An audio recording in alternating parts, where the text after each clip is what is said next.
How you doing? Jeff from Deep Cycle Battery coming at you today to talk to you about the differences between the Optima batteries, specifically the blue top marine battery, part number D34M.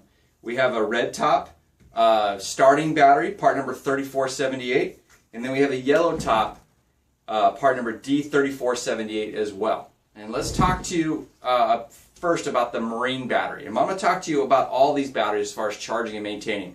The marine blue top battery has the traditional auto post terminal on top, and also has a 5/16 stainless steel stud terminal to capture ring style terminals that boats will have. This battery, because it has a gray case and the blue top marine battery, it has the ability for starting and for cycling ability.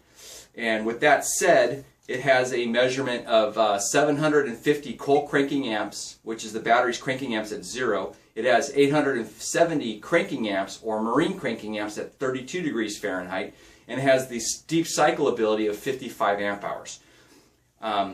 When you charge your battery, specifically an AGM battery, keep in mind AGM is not gel. AGM like to be charged, if you can, low and slow, low amps and for a long period of time. Also keep in mind that an alternator is not a battery charger. An alternator on a boat or a car is a maintainer. If you're strictly relying on your alternator to maintain or boost your batteries, you're going to go through batteries a lot quicker. Sulfation is your enemy if you have a chronically undercharged battery. And while I'm talking about charging, let's look at the anatomy of this blue top. It has a 5/16 stainless steel stud right here on top, and it has a stainless steel hex nut that you will lay your cable on top and capture with this nut. I don't ever use wing nuts. I just don't believe in them. They come loose and a lot of bad things happen. But when you charge your batteries, you really never want to ever clamp or use the alligator style charging cable and connect to either the stainless steel stud or the hex nut. It's not a good conductor for charging. It'll be a problem. What you want to do is connect to the lead portion of the battery. That way you have a good solid connection. These handles do come off. They slide down the ends here. If you need to put a battery hold down on these and you're done with the handles, they do come off. And I gave you the specs. So the blue top and the yellow top are actually the same battery except for the terminals. The yellow top, this part number is a 3478 because the 78 part of the battery is the side post here that you connect like to a GM vehicle. The 34 is the top post. They call this the 3478 or dual terminal. The yellow top doesn't have the marine style studs, but the specs are exactly the same. 870 cranking amps, 750 cold cranking amps, and 55 amp hours. My opinion, the yellow top is, for an automotive application, is the best of the choices between yellow and red. The red with the black case here is a starting application only, not made for sound systems or movie players or light bars. This is not the battery for that. It is AGM, which means that it's vibration resistant, as these others are. It's a great off-road battery.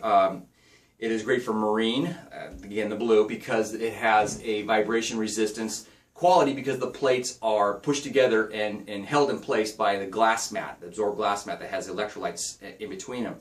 The high cranking red top has 1,000 cranking amps, 800 cold cranking amps, and a reserve capacity of 100. This also has the 3478. It has the top post for a 34 size battery and the 78 for the side post. Is it okay if you have dual terminals and you're only using one or the other? Absolutely. I know a lot of Jeep owners will like to use the yellow top to run the winch off one terminal and then clamp the motor to the other.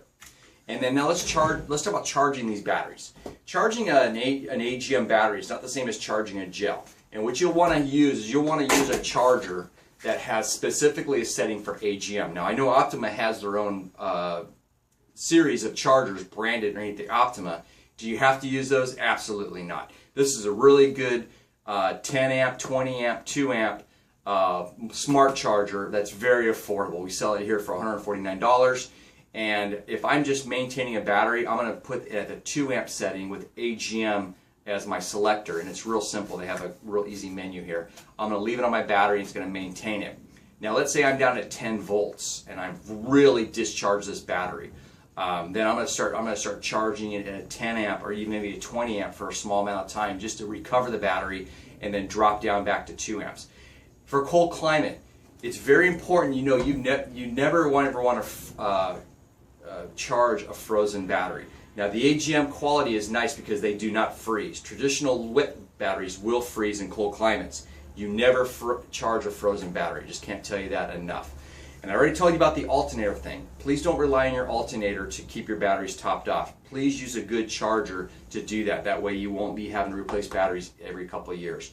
If you have any questions, you can always reach me at sanDiegoBattery@gmail. Our shop number is 619-448-5323 or 619battery.com. Any questions, we'll gladly address them here. Thanks for your participation and watching. We'll talk to you soon.